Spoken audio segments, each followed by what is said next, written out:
মানুহৰ ঘৰৰ চোতালেৰে হাতী পাৰ হৈছে আমি দেখুৱাইছোঁ এই মুহূৰ্তত এক্সক্লুচিভ দৃশ্য নিউজ লাইভৰ দৰ্শকক পোনপটীয়াকৈ দেখুৱাইছোঁ।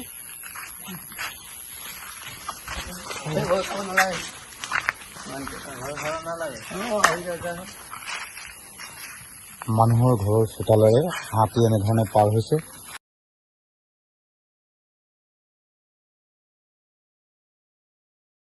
পুনৰ কৈছোঁ, এয়া মানুহৰ ঘৰৰ চোতাল আৰু সেই চোতাল গছকি পাৰ হৈছে বৃহৎ হাতীৰ জাক।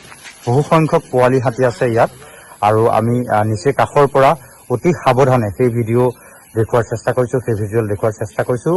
এনেধৰণে মানুহৰ ঘৰৰ একেবাৰে কাষেৰে পাৰ হৈ হাতীৰ জাকটো ইয়াৰ গাঁৱৰ যি মূল পথ, সেই মূল পথত এনেধৰণে শাৰী পাতি এক প্ৰকাৰ সমদল কৰি আগবাঢ়িছে। আমি আচলতে সাৱধানে ইয়াৰ লোকসকলে এনেধৰণে জীৱন কটায় আৰু প্ৰায়বোৰ সময়ে এনেধৰণে হাতীৰ জাক মানুহৰ চোতাল গছকি এখন ঘৰৰ চোতাল গছকি এনেধৰণে শাৰী পাতি আগবাঢ়ে। আমি